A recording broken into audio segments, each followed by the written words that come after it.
Тіпті пайғамбарымыз саллаллаху алейхи ва саллям айтады: инна лиллахи малаикатан сайяхин. Расымен де Аллах тағаланың жер бетінде саяхат жасап кезіп жүретін бір періштелер бар. Тапсырмасы не деген кезде пайғамбарымызға айтылып жатқан салауат пен сәлемді жинайды. Юбаллигуни ан уммати ассалама. Олар маған Алла тағаланың әмірімен келіп, сізге осынша салауат, осынша сәлем тіленді деп жеткізеді дейді. Аксиру алейя минас салати. Аллахумма салли ва саллим аля набийина Мұхаммад деген нәрсені, осы зікірлеріңді, осы дұғаны жұма күні көп айтыңдар дейді. Осы жұма күні көп айтыңдар. Өйткені дейді пайғамбарымыз, неге жұма күні деген кезде, мысалы жұма күні, жұманың таңынан бастап, екіндінің уақытында ауысады да, одан кейін сенбі болып кетеді ғой. Сонда сол жаңағы екінді ауысатын кезде олар барып пайғамбарымызға жаңағын жеткізеді екен. Өйткені пайғамбарымыз саллаллаху алейхи ва саллям айтады: фа инна салата уммати, үмбетімнің маған айтқан салауат сәлемі туғраду алейя, маған көрсетіледі дейді әкеліп. Міне, көрдіңіз ғой.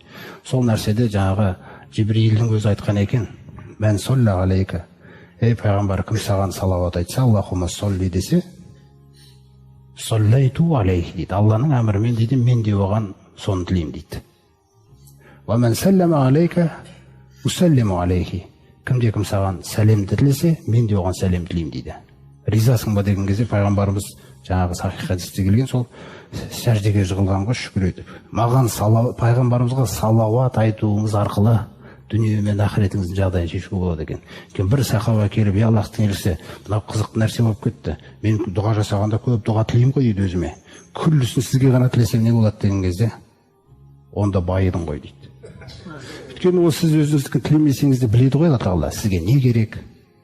Бәрібір қанша тілесеңіз де сізге сүймеген нәрсесін бәрібір бермейді.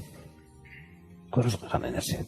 Сондықтан иншалла жаңағы Құранды көп оқуыңыз, салауат деген нәрселер айтылуы, ол жағдай шешіліп отыр деген сөз. Ол жағдай шешіліп отыр деген сөз.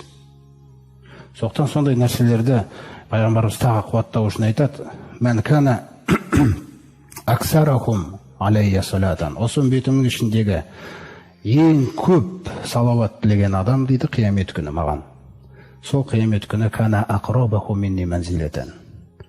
Ең жақын отыратындар қасымдағы мәртебеде солар болады дейді.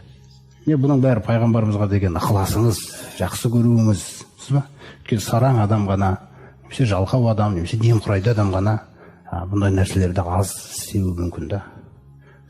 Ал енді сүйем деген адам амалмен сүймесе, жаңағыдай басқаша сүю де мүмкін емес.